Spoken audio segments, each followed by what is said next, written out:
Bienvenue sur la chaîne de Ciel et Espace. Pensez à liker et à vous abonner à la chaîne pour suivre nos actualités et nous soutenir. Si vous souhaitez continuer votre découverte de l'univers avec Ciel et Espace, nous vous offrons 20% de réduction sur votre premier abonnement papier, premium ou numérique au magazine, avec le code Callisto. Vous recevrez Ciel et Espace tous les 2 mois directement chez vous et avec la formule premium et numérique, vous aurez accès à la version en ligne ainsi qu'à tous nos anciens numéros numériques, soit plus de 120 numéros.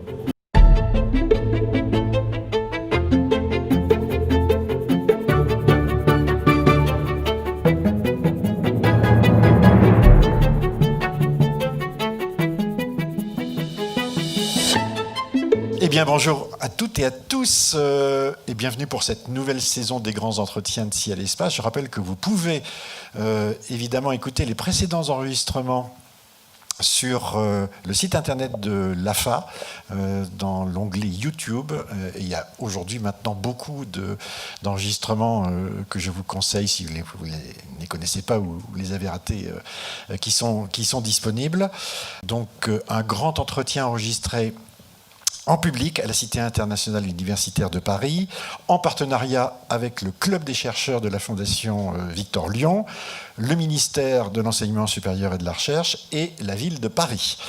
Le tout donc sous le patronage de l'Association française d'astronomie, qui est l'éditeur de la revue Ciel et Espace, et dont les équipes vous donnent rendez-vous les 9, 10 et 11 novembre prochains pour une nouvelle édition des rencontres du ciel et de l'espace.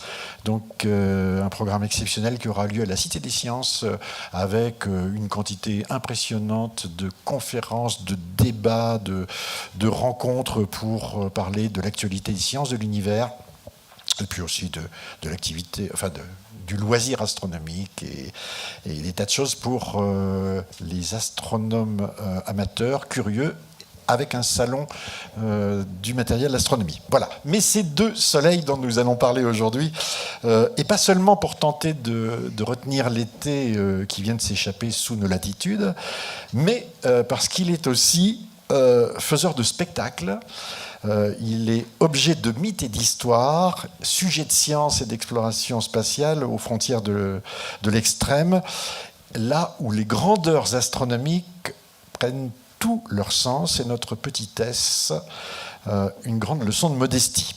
Et quel meilleur invité pour parler de ce sujet que la lauréate du prix Ciel et Espace du livre d'astronomie 2024, Mio Janvier, bonjour. Bonjour. Merci d'être avec nous aujourd'hui. Bravo pour ce livre. Merci. Et ce prix, vous êtes physicienne donc à l'Agence spatiale européenne, l'ESA.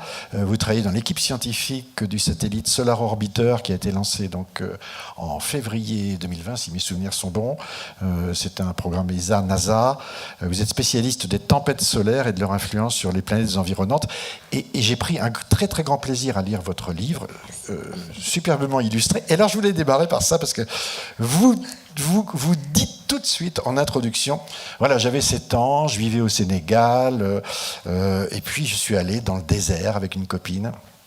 Et puis là, vous vous installez sur le sable, vous vous couchez, vous levez la tête au ciel et vous voyez passer une étoile filante. Et ça m'a beaucoup amusé. Et alors là, on m'avait dit, il faut faire un vœu. J'ai fait un vœu instinctif et j'ai pas hésité. Mon vœu, c'est je deviendrai astronaute. Mais je ne suis pas devenu astronaute. Alors vous n'êtes pas devenu astronaute et vous continuez. Je ne veux pas raconter votre histoire, mais un tout petit peu quand même, parce que c'est ma question qui va arriver. Vous avez failli être médecin par passion pour le vivant. J'ai beaucoup aimé, vous avez failli être détective, parce que vous aviez trouvé dans Picsou Magazine la carte du fin limier détective. Vous auriez pu être biologiste, enfin vous auriez eu plein de choses. Vous vous intéressez évidemment dans les années 90, au moment où Michel Mayor et Didier Queloz découvrent la première planète extrasolaire. Vous vous intéressez, je dirais, aux phénomènes un peu énigmatiques, aux extraterrestres, X-Files, etc. Et alors, j'y arrive. Donc, au moment où je dois me décider, finalement, je découvre la physique des plasmas. Et je me passionne pour elle. Plasma, c'est vraiment génial, c'est formidable, le plasma. Oh, c'est le 4e état de la matière. Même les équations me fascinent. Ça va, c'est comment on devient, physicienne en tombant amoureuse des plasmas. Expliquez-moi ça. Alors, donc vous avez sauté une petite étape qui est que j'étais nulle en biologie. Et ça, je le raconte dans le livre. Donc effectivement, juste pour embobiner un tout petit peu, moi je voulais, à l'époque, je voulais découvrir des aliens. Et en fait, j'ai découvert ce métier. Et donc à l'époque, il y avait des fiches métiers qu'on pouvait aller consulter à la bibliothèque du coin. Et j'avais trouvé ce mot exobiologie. Alors maintenant, on dit plutôt astrobiologie, mais bon, l'exobiologie, c'est aussi un mot qu'on utilise maintenant, qui est la recherche de vie ailleurs. Et ça me fascinait absolument. Mais voilà, j'étais pas très bonne en biologie, mais par contre, la physique m'a beaucoup plu. Donc ça, c'était vraiment les années collège. Vraiment le côté, il y a des choses qui sont découvrables avec des équations, des choses qui sont un peu gravées en quelque sorte dans la nature, que l'on découvre avec les mathématiques. Et c'est bien plus tard que j'ai découvert les plasmas. Ça, c'était dans mes études supérieures. Mais à l'époque, en fait, tous les objets de la physique, donc on parlait les particules, les champs, la gravitation, tout ça, c'était des mots, c'est vrai, qui étaient un peu de la poésie à mes oreilles. Et c'est plus tard, donc, c'est très, enfin comment dire, c'est ma petite histoire on va dire de nerd. Quand j'ai fait mes études supérieures, en fait, donc j'étais fascinée par les champs électromagnétiques. Donc je ne sais pas si vous avez étudié ça étant plus jeune, mais ce qu'on appelle les équations de Maxwell. En fait, j'ai découvert plus tard l'impact de ces équations, mais bon, à l'époque, je ne les connaissais pas forcément. Et j'aimais aussi beaucoup l'étude des fluides, la manière dont les fluides se mouvaient. Et la physique des plasmas, c'est en quelque sorte au carrefour des deux. C'est-à-dire qu'on étudie les champs électriques et magnétiques et aussi comment se meuvent les fluides magnétisés, électrisés, qui vont donc changer d'aspect ou changer de mouvement suivant les champs électriques et magnétiques. Et ça, je me suis dit, mais c'est génial. Et là, c'est la porte ouverte vers le ciel, parce qu'en fait, des plasmas, il y en a partout dans l'univers. Exactement, exactement. Sauf que, encore une fois, alors j'ai pas eu une trajectoire directe, parce que en étudiant la physique des plasmas, j'ai plus eu une porte ouverte à ce qu'on appelle la physique de la fusion nucléaire.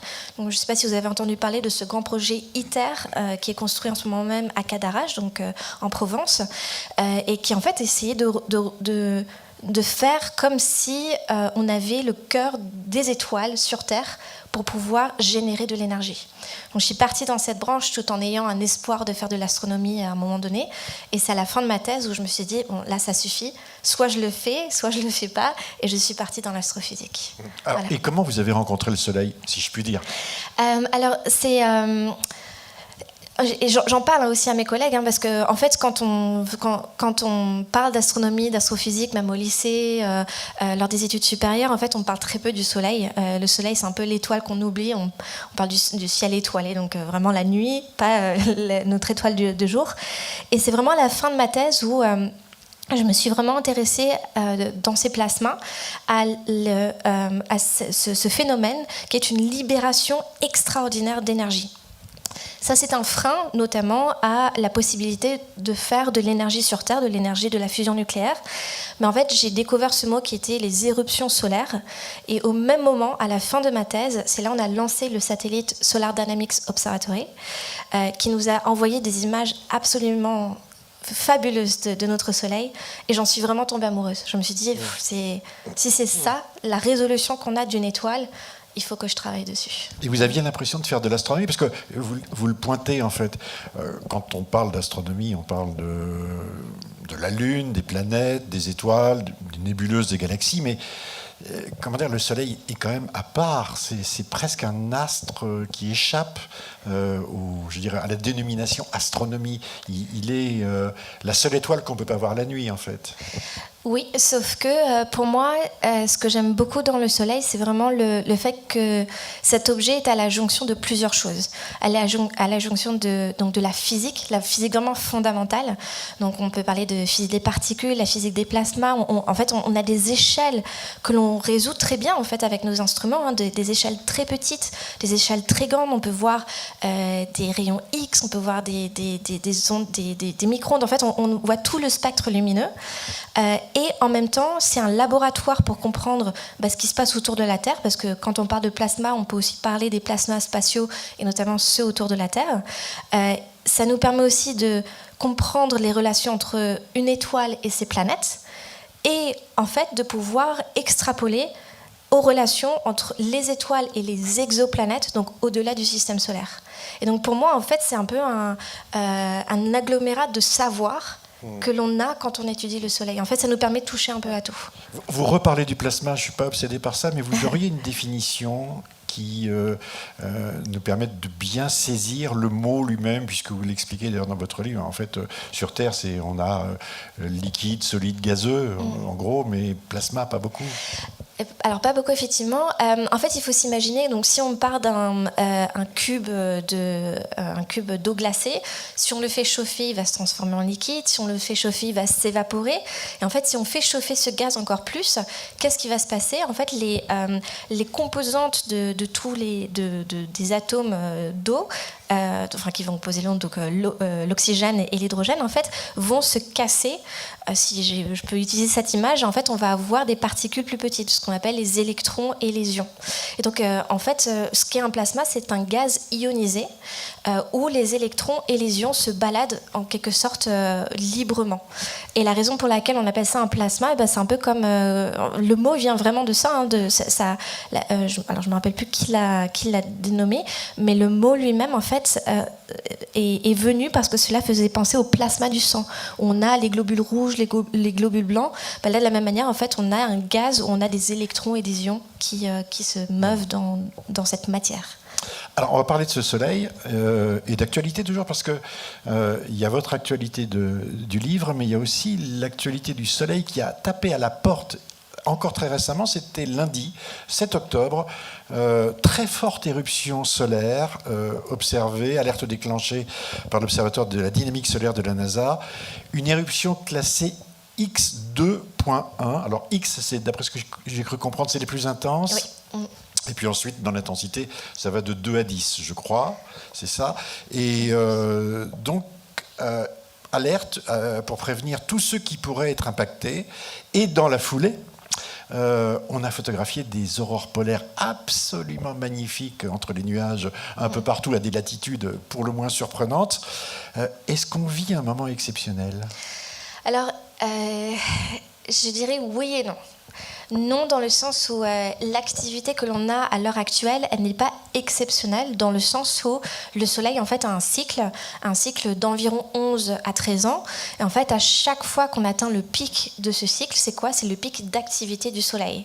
Donc non, dans le sens où il y a 11 ans, le Soleil faisait exactement la même chose. Il y a 22 ans, le Soleil faisait exactement la même chose. Donc si on revient dans l'histoire du Soleil, et surtout à partir de la fin du 19e siècle, le 20e siècle, on commence vraiment à voir des observations assez fréquentes du Soleil. En fait, le Soleil, ce qu'il fait maintenant est commun, on le sait.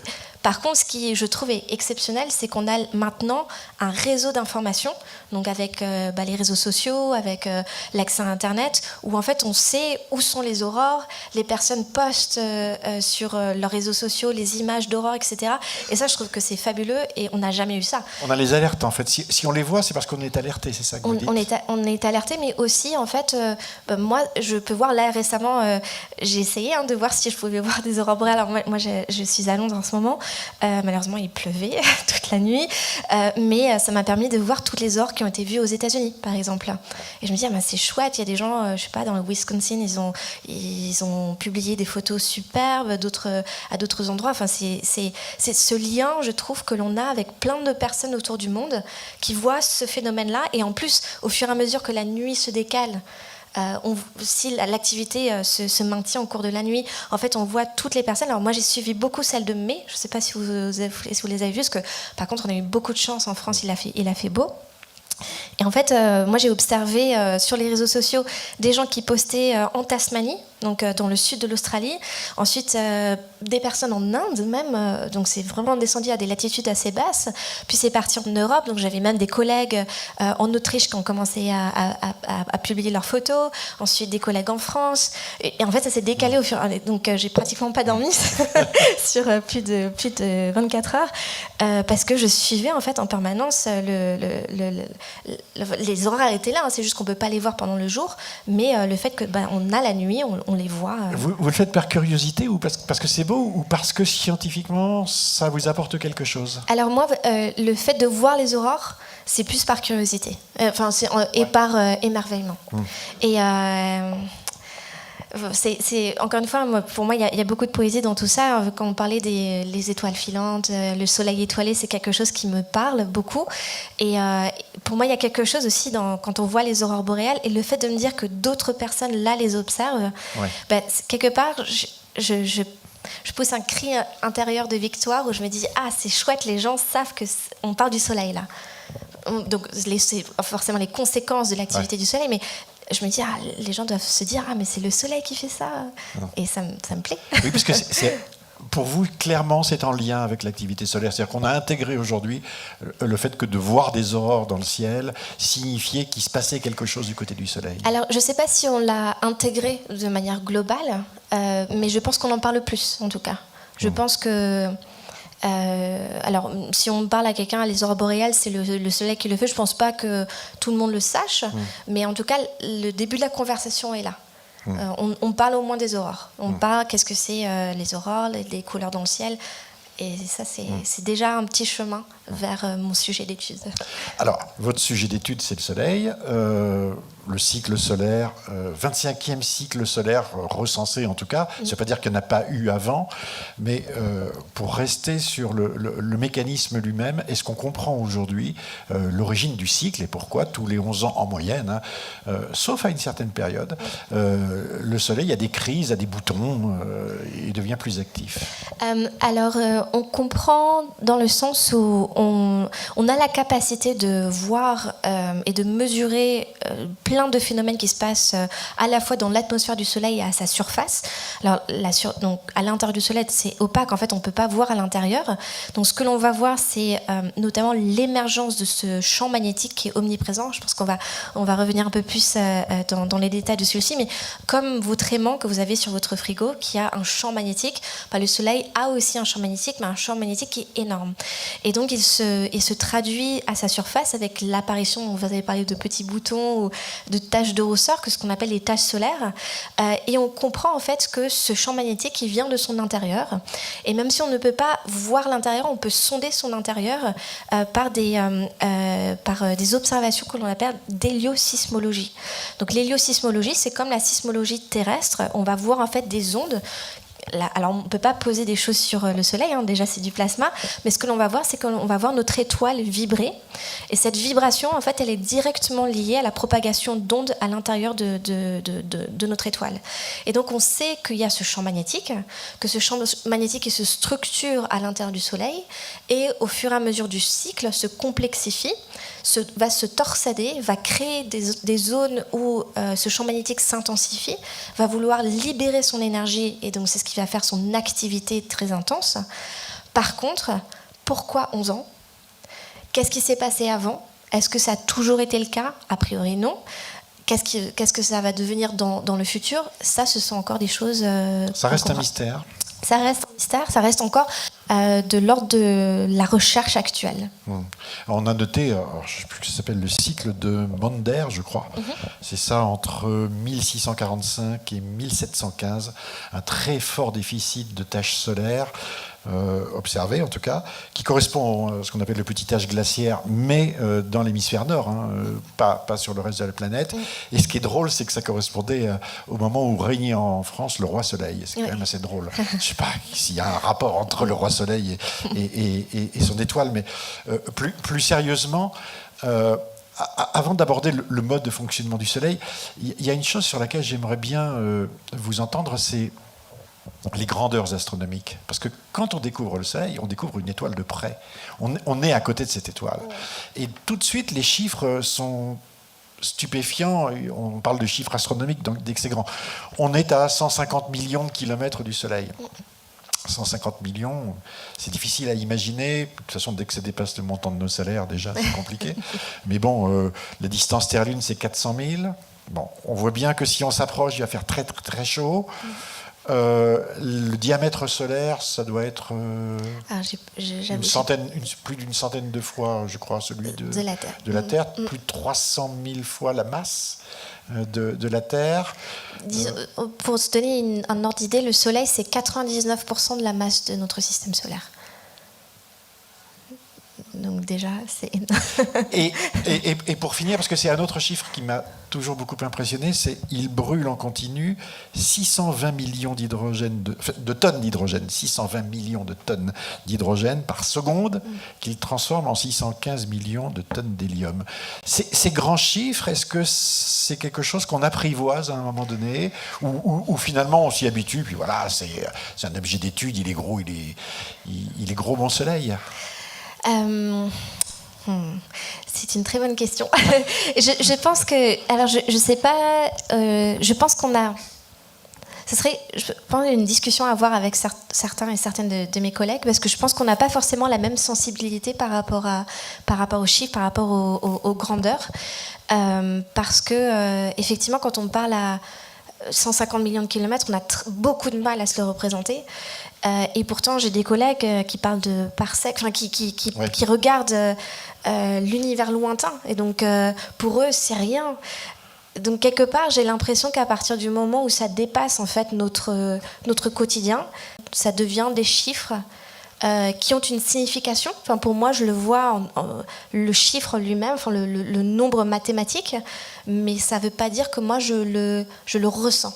Si c'est la question. Oui, c'est la question. Je ne l'apprivoise pas dans le sens où je ne peux pas dire que, oh oui, 150 millions de kilomètres, bien évidemment, c'est comme ça. Pas du tout. Ça va au-delà. Ouais. Mais quelque part, ce que je trouve intéressant, c'est que même si ces distances-là, ces grandeurs-là nous sont complètement... en tout cas, moi, je ne peux pas les percevoir. La manière dont on peut peut-être visuellement se le percevoir, c'est des fois, on montre par exemple, si je peux prendre cette image-là, des fois, vous verrez par exemple des images du soleil avec la Terre qui est représentée juste à côté. Et donc là, par exemple, si je prends cette boucle, la Terre, ça ferait la taille de mon ongle. Donc c'est là où on se dit mais c'est énorme. On peut se le voir visuellement, mais en fait de voir cette petite tache qui ressemble à la Terre, pareil, en fait les gens se disent mais c'est pas possible, c'est très difficile de se dire mais nous on est là. Et si je peux juste rajouter une autre chose. Évidemment.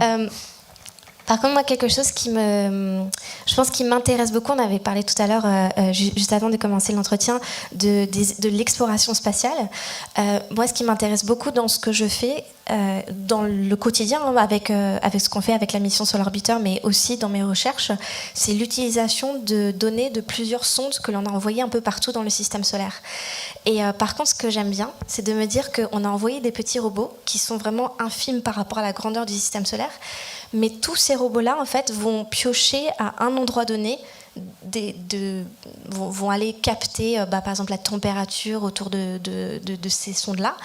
Et en fait, c'est comme si on était beaucoup plus proche de tous ces endroits dans le système solaire, grâce à ces robots. Donc, c'est un peu comme ça que je ressens... Nos ambassadeurs, exactement. En fait, c'est ça. Ouais. Donc, notre Soleil, une étoile... En fait, c'est devenu une étoile depuis que Galilée a pointé sa lunette dans sa direction. Donc, c'est quand même assez récent. C'est-à-dire le statut solaire, mais vous en parlez d'ailleurs dans votre livre, le statut solaire, c'est d'abord un dieu, c'est d'abord la lumière, la puissance, l'énergie, celui devant lequel on s'incline, nécessairement, parce qu'il est la lumière, la chaleur, la puissance. Et à un moment donné, il devient un objet astrophysique. C'est-à-dire on le regarde, on le sculpte, il a des tâches, il tourne sur lui-même. Est-ce qu'aujourd'hui, on a une assez bonne connaissance de son mode de fonctionnement ? Oui, dans les grandes lignes. Mais on a encore beaucoup de choses qu'on ne comprend pas. Et en fait, je pense que la complexité, en fait, si je pouvais donner une analogie, c'est comme si on voyait une jungle. Donc, par exemple, j'ai une photo satellitaire de l'Amazonie. Donc, je vois les bords. Si je zoome un peu plus, je vois les arbres. Je vois peut-être des animaux. Donc, je repère des choses. Mais plus ça va, plus, en fait, il faut que je comprenne le cycle du carbone, par exemple. Il faut que je comprenne ces petites fourmis, qu'est-ce qui mange quoi, quels sont les animaux qui mangent quoi. Donc en fait, plus ça va, en fait, plus on découvre plein de choses. C'est comme si on avait des pierres, on soulève les pierres, on découvre une autre chose. Mais en fait, c'est vraiment complexe. Mais dans les grandes lignes, oui, il y a quand même beaucoup de choses que l'on connaît. C'est un réacteur thermonucléaire, c'est ça, qui est là depuis 5 milliards d'années, qui s'est allumé.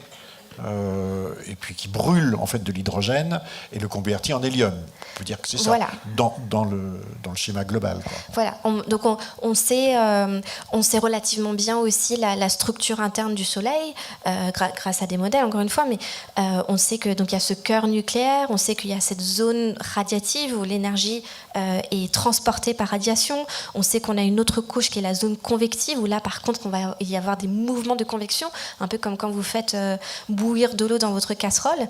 Et puis on a la surface du Soleil. Et puis aussi avec l'avènement de l'exploration spatiale, ça nous a permis de nous échapper en quelque sorte de l'atmosphère terrestre qui nous coupe de certaines longueurs d'onde de la lumière que l'on reçoit. Donc par exemple sur Terre, on ne peut pas voir les ultraviolets extrêmes, les rayons X, les rayons gamma.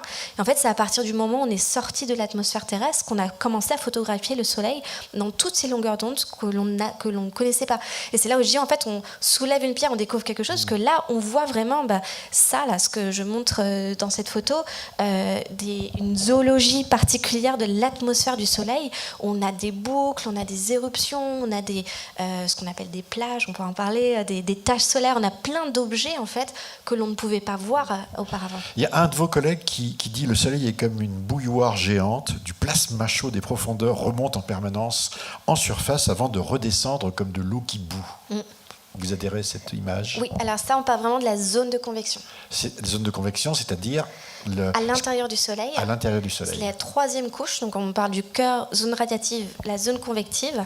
Et là, en fait, on va avoir effectivement des grands mouvements, vraiment du brassage de plasma qui va remonter à la surface et puis redescendre. Donc on a ces grands mouvements en fait qui vont créer ces cellules, ces granules. On appelle ça vraiment des granules qui ressemblent en fait aux bulles qui explosent quand vous faites bouillir votre eau avant de mettre les pâtes. Comme des grains de riz un petit peu aussi vu du dessus. Il y a ça, il y a aussi des cellules, ça fait comme des sortes de cellules. Après, on peut parler de supercellules. Donc, on a des structures qui se mettent ensemble. Et c'est ça ce qui est vraiment intéressant, c'est que si on regarde vraiment en détail, on a l'impression que c'est très confus, que c'est très chaotique. Et en fait, ça se structure vraiment très, très bien à grande échelle. À grande échelle. Parmi les forces dominantes, vous l'avez déjà cité, mais ce sont les forces électromagnétiques. Alors, je dirais, quelle est l'origine de ces forces? En quoi elles sont dominantes dans le comportement du Soleil actuellement?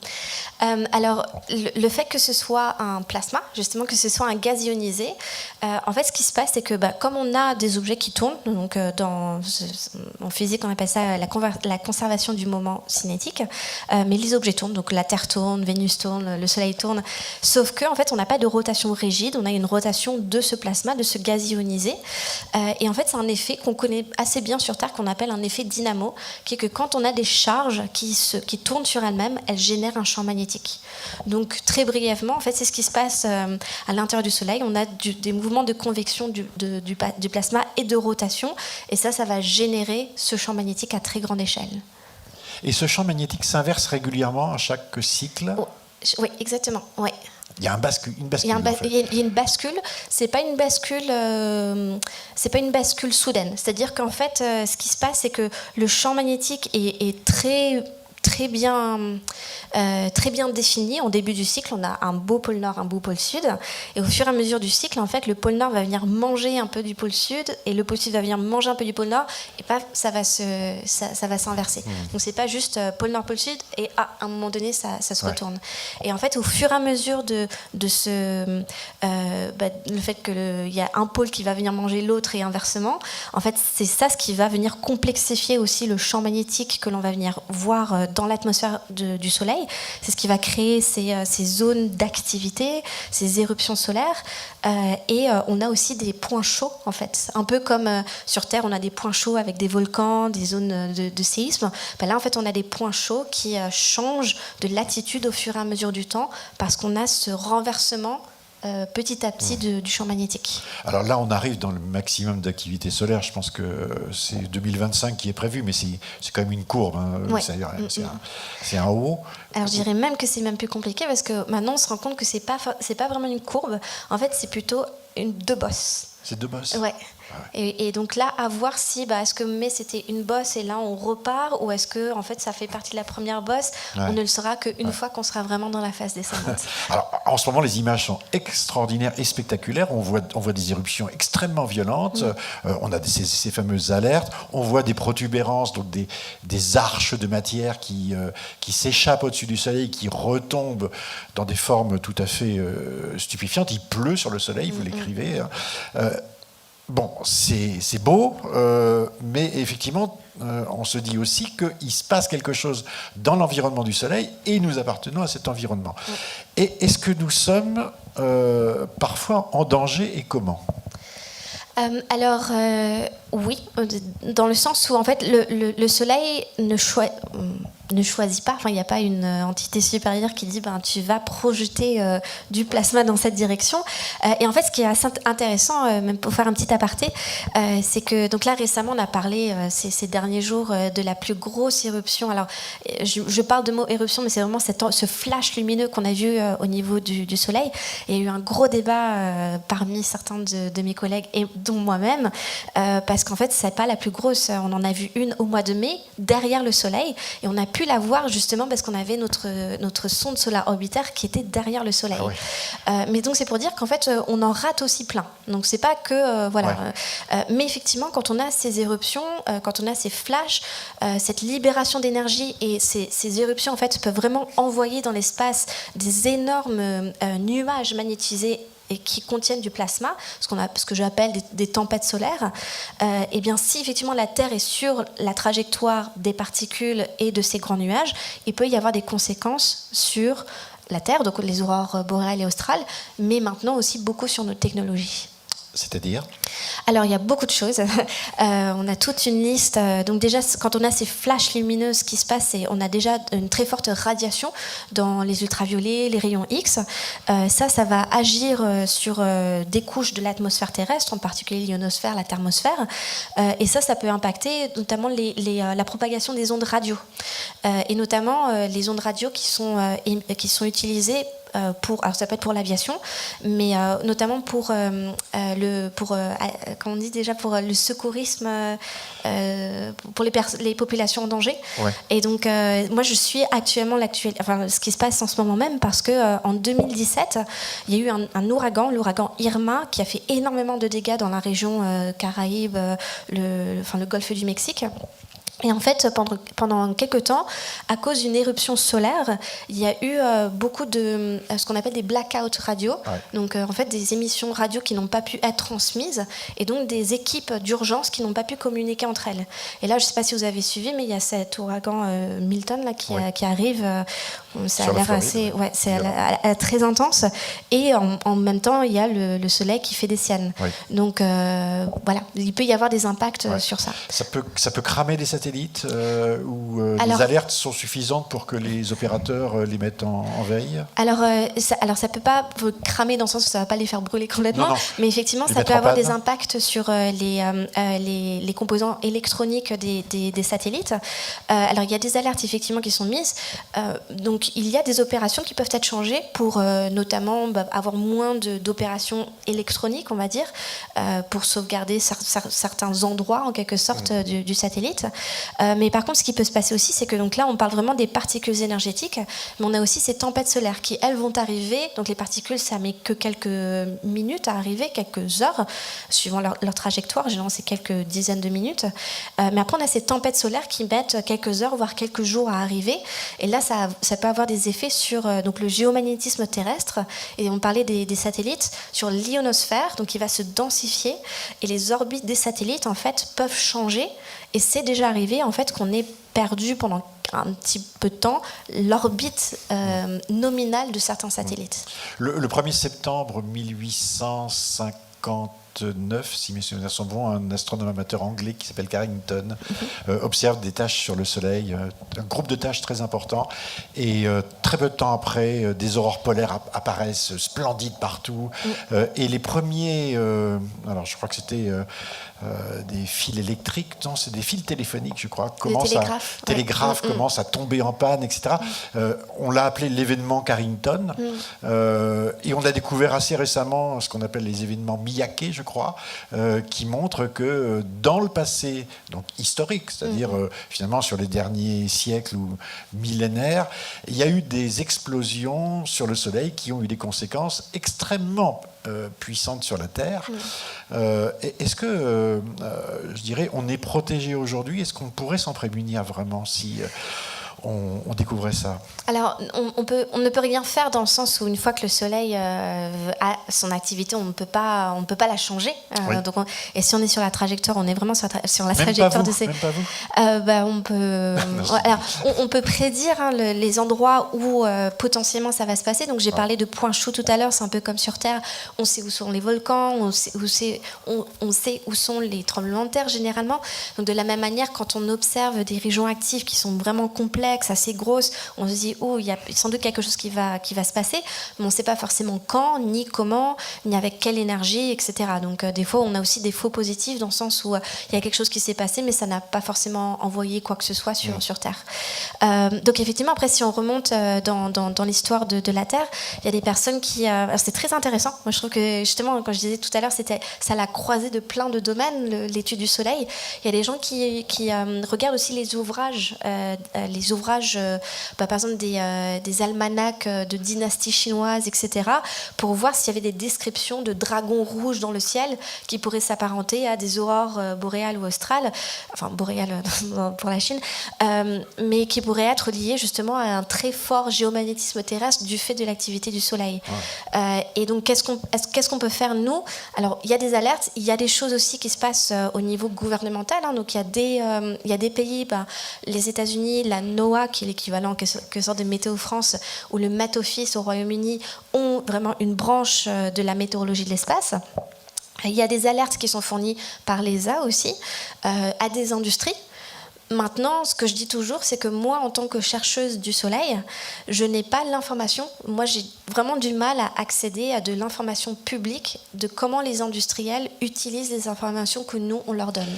Mais ce que vous demandent les gouvernements et peut-être les industriels, c'est de faire de la prévision solaire. Oui. Est-ce que... je dirais la prévision solaire aujourd'hui marche? Est-ce qu'elle est efficace? Est-ce que c'est le début? Est-ce que, vous avez dit, on peut observer avec nos satellites, par exemple, un groupe de taches ou une explosion, je dirais, à l'arrière du Soleil, là où on ne le voit pas. Est-ce qu'on s'approche d'un modèle qui permettrait de faire des alertes et de nous rendre moins vulnérables? Alors, je pense que ce qui s'est passé là récemment, c'est un très bon exemple parce que je le suis en plus avec mes collègues. Je vois ce que mes collègues font, des collègues qui développent vraiment des modèles numériques pour essayer de voir la propagation. Donc, ils le font par intérêt, mais aussi pour prévenir la société civile, en quelque sorte, de dire, nous, on communique sur ça. Et en fait, ce que je vois, c'est que on a la possibilité, on ne sait pas prédire quand est-ce qu'une éruption, donc quand est-ce qu'un flash lumineux va avoir lieu. On ne sait pas prédire son intensité et on ne sait pas prédire si ce flash lumineux va être, oui ou non, lié à une tempête solaire. Par contre, on a quand même des images. Donc, quand on a ce flash lumineux, c'est très difficile de savoir le chemin des particules énergétiques. Par contre, on peut voir grâce à ce qu'on appelle des coronographes, qui sont des instruments qui permettent de faire des sortes d'éclipses artificielles. On voit le départ de ces tempêtes solaires. Et là, on a par contre la possibilité d'appliquer des modèles numériques qui nous disent dans quelle direction ça va aller, avec quelle probabilité, et a priori, quand est-ce qu'on s'attend à voir quelque chose sur Terre. Mais ce qu'on a vu, donc là vous avez parlé de lundi, mais vendredi, il y a eu beaucoup d'événements. Il y a eu aussi un flare de type X assez puissant. Et en fait, il y a eu des alertes, même moi, j'ai posté, j'ai dit attention, alerte aurore, a priori samedi ou dimanche, on devrait avoir quelque chose. En fait, la tempête a mis beaucoup plus de temps à venir. Elle n'était pas aussi forte que ce que l'on pensait. Et ensuite, on a vu, donc on a des satellites en amont de la Terre qui nous renseignent aussi sur la structure interne. Et en fait, ce qu'il faut savoir, c'est que les tempêtes, il ne faut pas seulement qu'elles aient une forte intensité, il faut que leur champ magnétique soit bien orienté pour pouvoir interagir avec le magnétisme terrestre, avec le champ magnétique de la Terre.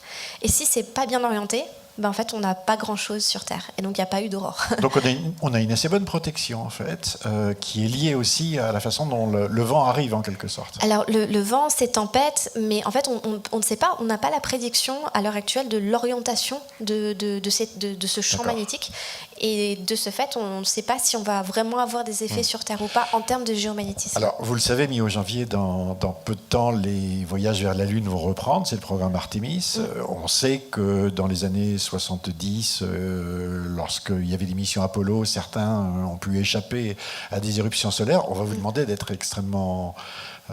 on va vous demander. Je veux dire, l'intention, c'est d'avoir ces informations pour savoir si on part ou on part pas en fonction de l'activité solaire. Ce qui est alors moi je trouve ça intéressant parce que et sur Mars, vers Mars, ça sera encore pire peut-être. Déjà parce que plus de temps et puis beaucoup plus exposé. Mais ce qui est assez je trouve intéressant, c'est que moi je suis tout cela, enfin tout le programme Artemis avec un œil, avec pas mal de curiosité. Mais les premières annonces c'était 2025-2026. Oui. Mais on est pratiquement au pic d'activité en fait. Et ce qui est assez marrant, c'est que pour une conférence, j'avais fait ces petites recherches sur est-ce que lors des missions Apollo on était au courant. Et en fait oui, il y a vraiment des procédures. J'ai vu un document, donc c'est public. De la NASA qui décrivait toutes les procédures s'il y avait un événement à particules énergétiques donc au Soleil, qu'est-ce que les astronautes doivent faire, etc. Et pas plus tard qu'il y a quelques jours, j'ai parlé à un astronaute américain et j'ai posé exactement la même question, de lui dire est-ce que vous avez des procédures en place ? Oui, il y a toutes ces procédures, même au niveau de la Station spatiale internationale, ils savent où sont les endroits qui sont un peu mieux protégés, etc. etc. Mais disons que ça fait partie de discussions que l'on a, mais je ne pense pas qu'on ait sollicité autant dans le sens où il y a tellement d'autres problèmes avant. Oui. Donc pour Mars, l'eau, l'oxygène, il y a tellement de choses en fait que les particules énergétiques finalement ça vient un peu plus tard. Est-ce qu'il existe aujourd'hui un modèle du Soleil que vous pouvez faire tourner comme il existe des modèles en météo concernant l'atmosphère de la Terre ou même des planètes? Est-ce qu'il existe un Soleil théorique sur lequel vous plaquez un certain nombre d'équations, d'idées et que vous comparez avec le réel? Alors, en fait, on a plein de modèles. C'est un peu... Des fois, on va dire, c'est pas un problème de la communauté, mais disons qu'il y a des fois où c'est un peu difficile de savoir comment joindre tout ça, parce qu'il y a des personnes qui vont vraiment s'intéresser à qu'est-ce qui va se passer à cette couche-là, d'autres à d'autres couches. Mais en fait, on a pas mal de modèles, et des modèles qui reproduisent assez bien certains phénomènes, mais pas forcément d'autres. Donc, par exemple, j'ai parlé des modèles de propagation des CME, je dis le jargon, le CME, c'est les éjections coronales de matière solaire, donc ce que j'appelle les tempêtes solaires. Donc maintenant, on a des très bons modèles de propagation, mais qui vont plutôt faire de la prédiction. Et donc, si on fait de la prédiction, ça veut dire qu'on n'a pas en fait la finesse de savoir quelle est la structure interne. Donc moi, qui m'intéresse à quelle est la structure interne de ces tempêtes, je ne peux pas vraiment l'avoir avec ces modèles-là. Par contre, j'ai d'autres modèles qui, eux, sont très bien pour me dire quelle est la structure interne, mais par contre, ça prendra des heures et je ne peux pas faire de la prédiction solaire pour ça. J'ai travaillé sur des modèles des éruptions solaires où là je prends une portion du soleil pour vraiment très bien décrire tout ce qui va se passer lors d'une éruption solaire. Mais ça veut dire que je ne décris pas tout le soleil en entier. Donc voilà, il y a toujours... et c'est tellement demandeur en termes de ressources informatiques que la réponse est il y a beaucoup de modèles, mais il n'y en a pas un complet à tous les étages. Alors parmi les grands sujets débattus et discutés depuis des décennies, c'est la couronne solaire, c'est-à-dire l'atmosphère du Soleil, entre guillemets, où les températures paraissaient pour tout le monde extrêmement bizarres, très très élevées, entre 15 et plus de millions de degrés, alors que la entre guillemets, surface solaire, c'est plutôt aux alentours de 5000 degrés. Et est-ce que, parce que j'ai vu que ça faisait partie des missions, des objectifs scientifiques, des missions spatiales, est-ce qu'aujourd'hui c'est un problème qui est résolu, comme c'est souvent annoncé? Est-ce que vous avez compris, je dirais, l'influence du Soleil dans son environnement, là aussi, pour avoir une vision, je dirais, globale et complète de l'événement? Oui, alors je souris parce que vous avez dit que ce problème est résolu. En fait, j'ai l'impression effectivement qu'on le résout chaque 6 mois à peu près. C'est vrai, on a résolu. En fait, non. Comment dire? Disons que la science, en fait, elle n'avance pas. Je pense qu'on a un peu une vision peut-être naïve de la manière dont la science évolue, qu'on ne découvre pas quelque chose en disant « Ok, en fait, on a tout compris ». En fait, on découvre à chaque fois une portion d'un problème. Et dans ce problème du chauffage de la couronne, donc le chauffage de la couronne, qu'est-ce que c'est? C'est qu'on sait que l'intérieur du Soleil est à 15 millions de degrés à peu près, et plus on s'éloigne de la source de chaleur, donc plus vous éloignez de la porte du four en marche, plus les températures baissent. C'est ce qui se passe quand on arrive à la surface du Soleil. Et là, ensuite, on arrive dans l'atmosphère du Soleil et on réatteint des températures phénoménales. Donc, c'est ce qu'on appelle ce grand mystère de la couronne solaire. Et avec les missions spatiales, comme par exemple Solar Orbiter, en fait, on a maintenant la résolution spatiale pour voir des tout petits événements un peu partout. Et donc, ça a été une des grandes découvertes, en quelque sorte, au début de la mission, qui était de dire, en fait, on s'aperçoit qu'il y a plein de mini-éruptions, en quelque sorte, des mini-flashs lumineux un petit peu partout. Et si on met tout ça ensemble, peut-être que ça pourrait chauffer l'atmosphère du Soleil. Sauf que, je peux vous dire, il y a d'autres études récemment qui sont sorties qui ont dit attention, parce que maintenant, sur la même mission, on a aussi la capacité de faire de la spectroscopie, c'est-à-dire de vraiment analyser la lumière du Soleil et de dire maintenant, on a toute une échelle de température et ce qui paraissait en fait chaud n'est pas si chaud que ça. Et en fait, la plupart des événements ne sont pas aussi chauds et n'ont pas d'équivalent. Donc, on a plusieurs couches, un peu comme l'atmosphère terrestre. La plupart des événements, en fait, on les trouve dans la couche plutôt basse du Soleil, mais pas dans la couche haute qui est la couronne. D'accord. Donc, se pose encore la question de d'où vient ce chauffage-là. Je voudrais dézoomer un petit peu, agrandir un peu l'environnement. Nous tournons, je dirais nous, c'est-à-dire les planètes, en particulier la Terre sur laquelle nous sommes, autour d'un soleil. Et en comparant avec les autres soleils dans l'univers, ou en tout cas les autres étoiles, c'est une étoile, on se rend compte qu'il est là depuis 5 milliards d'années, moitié de sa vie. Il n'est pas très petit, mais il n'est pas non plus très gros. Donc c'est je dirais un bon pépère, quoi. Voilà. Il est variable un peu, puisqu'il a des cycles tous les 11 ans, mais ça va, la vie est là depuis quand même des milliards d'années, c'est pas des grands flashs qui tuent tout. Il est solitaire, c'est un vieux célibataire aussi, la plupart des étoiles sont doubles. Est-ce que notre Soleil est particulier? Est-ce que vous le trouvez unique dans son genre? Un peu exceptionnel peut-être, ce qui nous ferait plaisir, parce qu'après la révolution copernicienne, quand on l'a mis au centre, on s'est dit quand même qu'il valait quelque chose. Comment vous le jugez, entre guillemets, comparé aux autres étoiles qu'on observe ailleurs? Alors, il y a la statistique qui est que de dire effectivement, maintenant on voit tellement d'étoiles, enfin, même les images sans doute vous avez peut-être vu, en tout cas je vous conseille de voir les images du James Webb, du télescope spatial. On parlait tout à l'heure de s'approprier les distances, les mesures, etc. Moi, quand je vois toutes ces étoiles, je me dis c'est incroyable. Donc, quelque part, il est plutôt, c'est banal, oui, et pas hors du commun, dans le sens où il y en a plein des étoiles comme le Soleil. Mais en même temps, si je reviens maintenant à ce que j'avais dit au début, qui était la recherche de la vie, alors il y a ce grand mot qui est la recherche de la vie, mais il y a aussi la compréhension de comment les systèmes planétaires se forment autour des étoiles, et quelles sont les relations entre les étoiles et les planètes. C'est là où on se dit, en fait, c'est vraiment intéressant d'avoir ce système solaire avec ce Soleil-là, parce que, en tout cas, pour l'instant, on n'en a pas trouvé un similaire au nôtre, ça c'est sûr. Donc, si on regarde juste l'étoile en elle-même et on dézoome, effectivement, on pourrait se dire il n'y a rien de spécial. Maintenant, si on regarde tout, son activité, ses planètes autour, il est quand même particulier. Vous trouvez, ouais. Alors moi je trouve, mais parce qu'on a aussi, c'est un biais, c'est complètement un biais observationnel et un biais d'observateur ou d'observatrice, qui est que forcément c'est celui dont on a le plus de données, le plus de résolution, à la fois spatiale et temporelle, et c'est aussi celui dont on a le plus de détails des planètes qui tournent autour. Donc c'est pas pour dire qu'il est unique, c'est sûr, c'est juste qu'il est unique parce que notre place en tant qu'observateur, un peu comme avant la révolution copernicienne. Et on commence pourtant à voir des étoiles qu'on arrive à résoudre. On se rend compte qu'il y a des tâches, on se rend compte qu'il y a de l'activité, des éruptions, etc.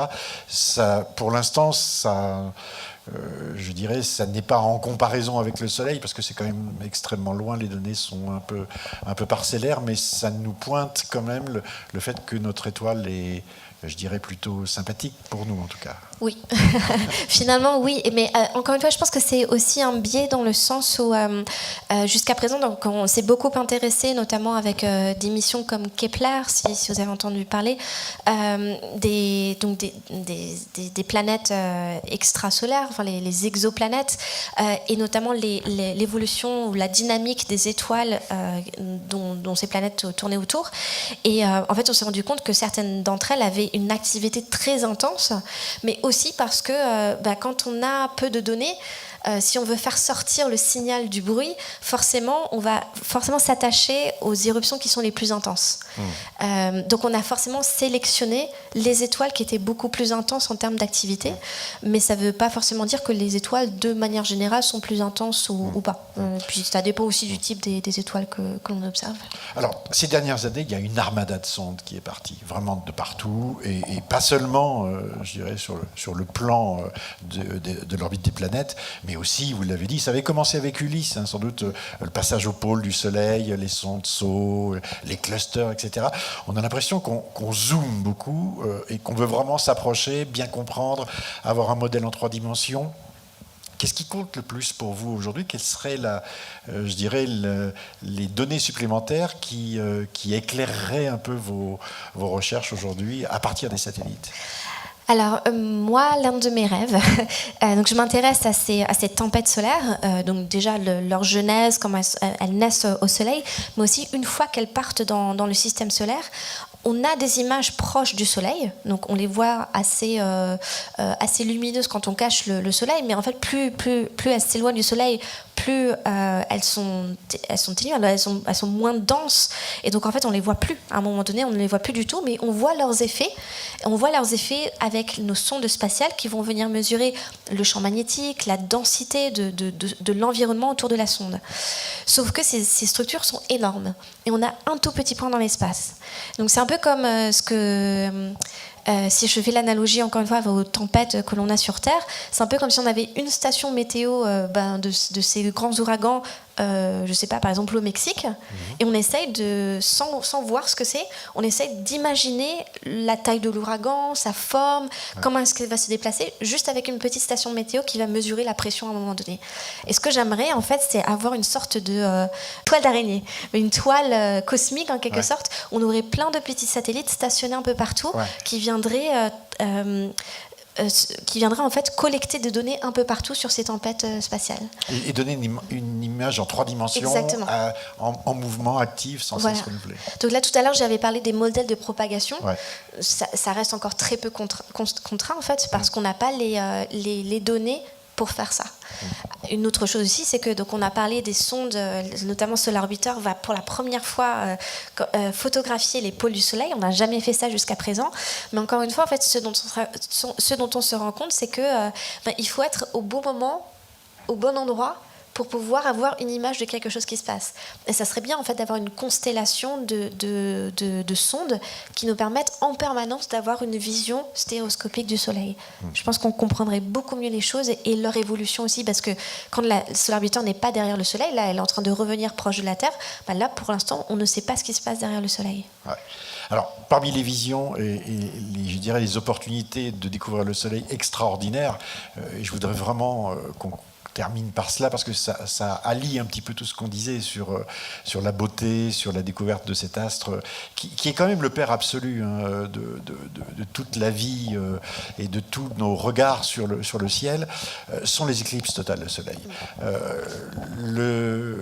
La Lune et le Soleil, la Lune passe devant le Soleil, le Soleil est 400 fois plus gros, mais la Lune est 400 fois plus proche. Et leurs diamètres apparents sont tels que, quand c'est parfait, la Lune éclipse totale le Soleil. Alors, vous avez vu l'éclipse totale de Soleil d'il y a quelques mois aux États-Unis. Comment est-ce que vous avez vécu ce moment où, finalement, le Soleil s'éteint et vous découvrez les éruptions du Soleil, son atmosphère, sa couronne, enfin, comment vous vivez ça intimement ? À la fois de manière ésotérique un peu et aussi de manière très rationnelle. Donc le côté ésotérique, je dirais, c'est la première fois que j'en ai vu, donc c'était en 2019, on en a parlé tout à l'heure, la première fois que j'ai vraiment vu donc déjà la couleur de la lumière avant, parce que c'est comme si on avait un coucher de soleil en pleine journée. J'étais dans un endroit absolument fabuleux. En fait, je me suis dit, si je ne connaissais pas, si je n'avais pas la connaissance de ce qui était en train de se passer, je me dirais, mais c'est la fin du monde, vraiment. Mais en même temps, il y a quelque chose, j'avais l'impression que l'univers nous parle en quelque sorte. Il nous donne un spectacle gratuit de justement de la danse des étoiles, d'une étoile et d'un autre astre dans le ciel. Et moi, vraiment, même le fait d'en parler maintenant, ça me donne des frissons. Ouais. Je dis, il y a cette beauté qui, je pense, est vraiment là quand on fait de l'astronomie et de l'astrophysique, que moi, en tout cas, je n'oublie pas et que cela me remémore la raison pour laquelle je fais ce métier. Ensuite, il y a la partie rationnelle qui est chouette. Je peux enfin voir mon objet d'observation de mes propres yeux, puisque j'étudie justement cette atmosphère du Soleil. Et que dans la vie de tous les jours, je ne peux pas regarder le Soleil et surtout pas la couronne, on ne peut pas la voir, elle est tellement peu lumineuse comparée au disque solaire que en fait, je n'ai pas l'occasion de le faire. Donc je le vois à travers des télescopes spatiaux et en fait de le voir de mes propres yeux, je me suis dit ça doit être ça, de faire de l'expérience sur le terrain.